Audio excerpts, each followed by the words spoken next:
What's up, you guys? Welcome back to another video. So today we're going to be working on Christine's car. Right behind me we have the hood popped. Today we're going to be working on the engine. We're going to go ahead and change out the valve stem seals. The reason being is that when you start it up, there's a little bit of smoke coming out the tail end and it burns a little bit of oil after you drive it. So we're gonna go ahead and change out those seals. It was something that I should have done when we redid the engine, but you know, I got a little lazy and we kind of need the car to be up and running as soon as possible. So I kind of didn't check the seals. And if you guys know, 240s are known to blow those seals and burn quite a bit of oil. So we're gonna go ahead and change those out today. Stay tuned for the video. Let's go.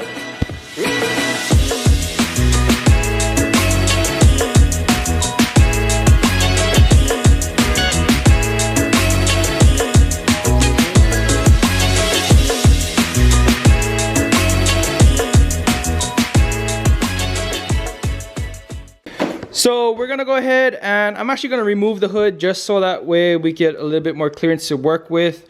You guys are gonna want to disconnect your battery. We have this quick disconnect, so we're just gonna loosen that and the battery is now disconnected. And then we're gonna go ahead and prep this area. We're gonna go ahead and take off the valve cover, take off all the spark plug wires. We're gonna need to get to the crank so we can crank it to top dead center just to start everything from there.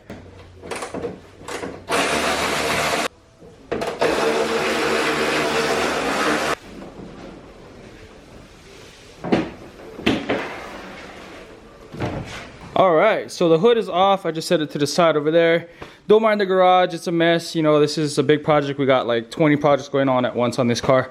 Anyway, so we're gonna go ahead and go down there to the crank.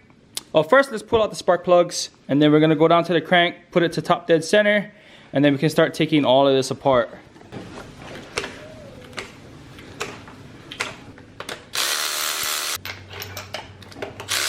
I'm gonna go ahead and remove this air box so that way I have some space down there.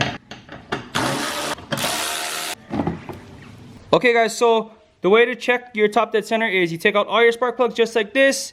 You put a long extension in cylinder number 1 and you manually crank your crank pulley down there. So once the extension is at the last, second to the last, that's the top dead center mark on the crank. This should also be at the very tip top of the stroke.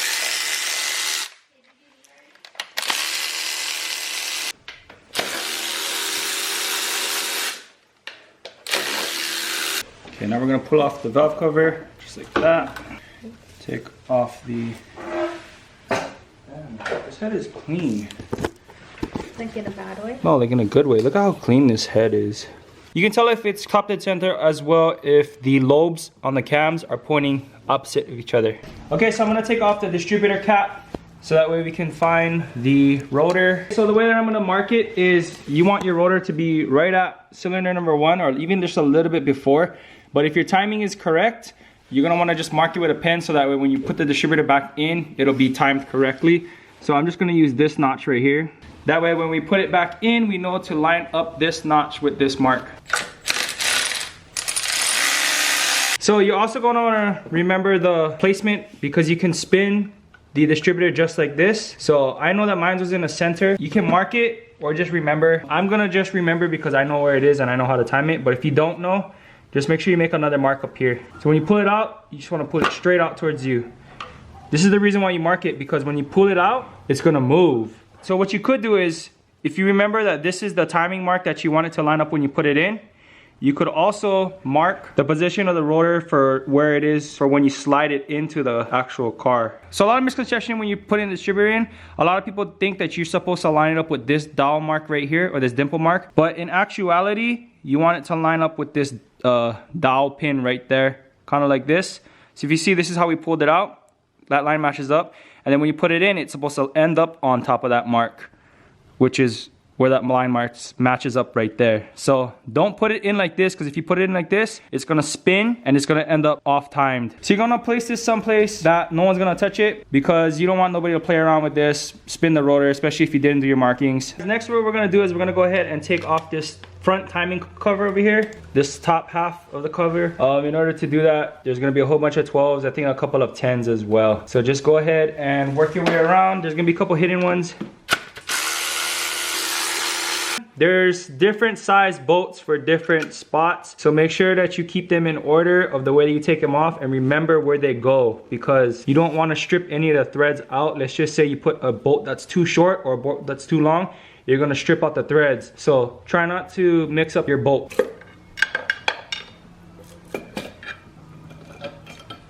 We know that the cams are where they're supposed to be. The engine is at top dead center. A lot of people mark the gears when you get to this stage. What we're gonna do is take off the tensioner and then look at the markings on the gear. What I did was I just safety pin and I stuck it in the little hole in the tensioner so it'll hold the tension on this tensioner for the timing chain, the upper timing chain. That way when you take off these 2 10s, it'll hold the tension on here, and then when you put it back in, you just pull this pin out and then it'll tension against the chain on the top. So if you look at the cams, there's gonna be a spot for you to put a wrench at the very end, just like this. Make sure it's tight, and then you can break it. Oh, hold on, it's super tight. Just like that. Same with this one over here.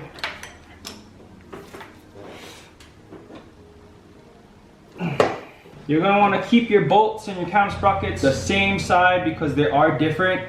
So I know that this is for the intake and this is for the exhaust. I'm gonna lay it out on the side in the exact order that I take it off.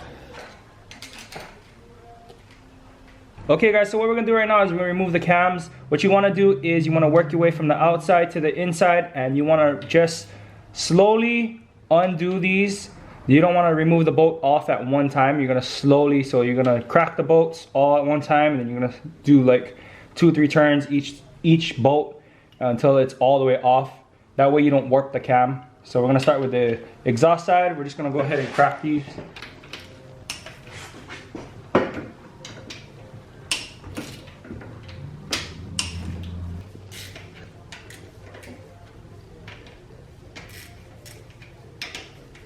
So when you guys go ahead and remove these cam holders, you guys want to make sure that you keep them in the same orientation and in the same order.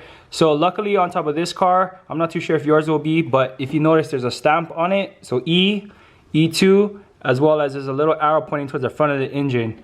Same right here, so E3, engine forward, engine forward, engine forward.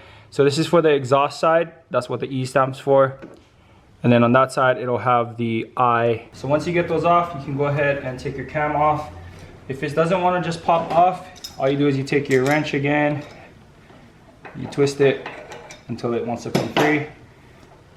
You just pull it off. So we're gonna go ahead and take off these covers right now, these caps. You're gonna wanna keep these in order because there is a difference in them. So take them off. If they'll come off, they're supposed to just come off. For real? Just going. Oh, ha, ha.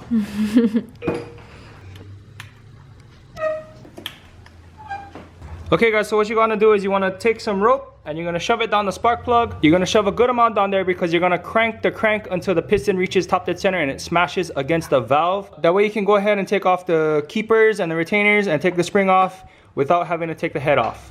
So we're gonna go ahead and shove a whole bunch of rope down here and then smash it up against the valves to hold it in place. So I saw a YouTube video on how to take off the keepers for your valve springs with just a socket and some magnets in there. I don't know if you can tell, but there's a magnet at the bottom of the socket over there. It's like a stack of maybe like 3 or 4 small little magnets that fit inside this socket. I'm using a 21-inch socket. You could use whatever socket you have, but this is just a socket that fit the magnets. But pretty much all you're gonna do is you're gonna use this as the remover instead of buying the $30, $40 tool. Just go ahead and buy yourself some dollar magnets. Hopefully this works. So pretty much all you do is you place it on top of the keeper like this.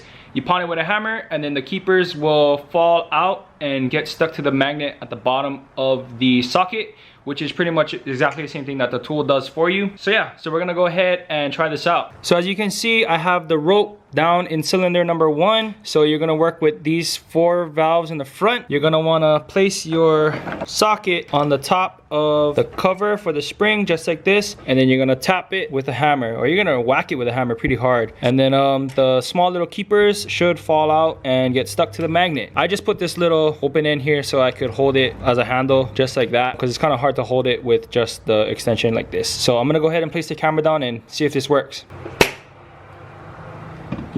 Yo, guys, look. It worked. It worked.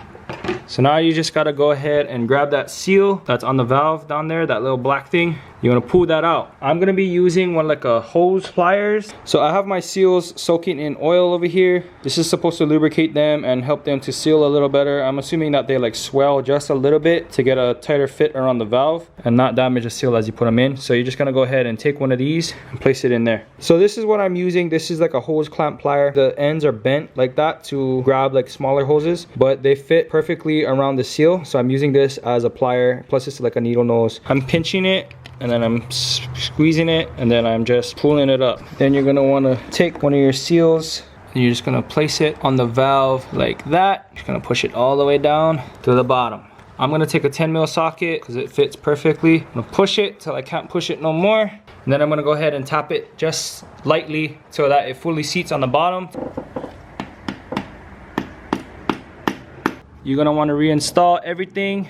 You put the spring, you put the cap. You wanna be very careful with these keepers. They're two small, very small pieces.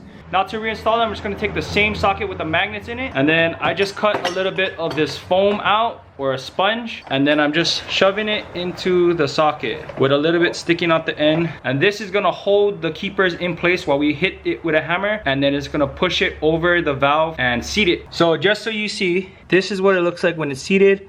This is what it looks like when it's not yet seated. Just like that, one hit. Okay guys, so I'm actually surprised that it worked. I'm not gonna lie. I found this trick off another YouTuber. His name is Old School Funk. He reminds me of my dad, the way that he teaches like the old school tricks and stuff. So if you guys wanna go ahead and check him out, make sure you guys go subscribe to him as well. I have him linked down in the description, all right? Let me go ahead and finish the rest of these valve seals. Come on, it's the last one. Yay! Okay, put the last one in. Okay guys, so we're gonna go ahead and put the engine back together now. We're gonna put these sleeve cap things back over these valves.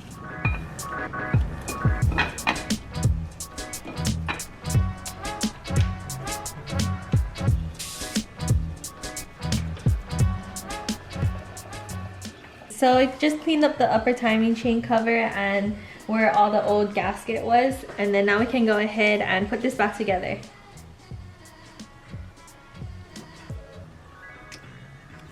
So now we're putting the spark plugs back in so that way we can put the valve cover on.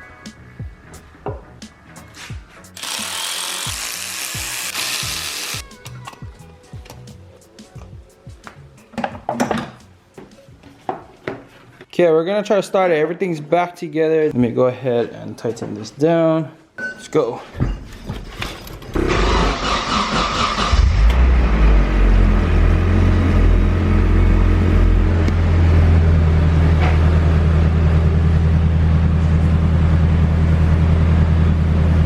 Yes, there's no smoke. Oh, there is smoke. So we let the car sit and run for about half an hour, and now it's not smoking at all. So hopefully that is the reason why there was so much smoke coming out, and this car is burning so much oil. So hopefully this fixes it. So before the video ends, I'm gonna go ahead and pick a winner from the giveaway in the last video. It was for a jet tag and some stickers. So here we go. So the winner is gonna be Suka Drifter. So we'll be in touch with you, and to everybody else, if you guys want to go ahead and win a jet tag and some stickers, we're going to be doing another giveaway in this video. All you guys have to do is comment down below, make sure you subscribe to the channel, and give this video a thumbs up. But that's going to be it for today's video. I hope you guys enjoyed it. Thank you guys so much for watching, so much for rocking with us. If you guys haven't subscribed, please do so down below, and we'll catch you guys in the next one. Peace out and stay good.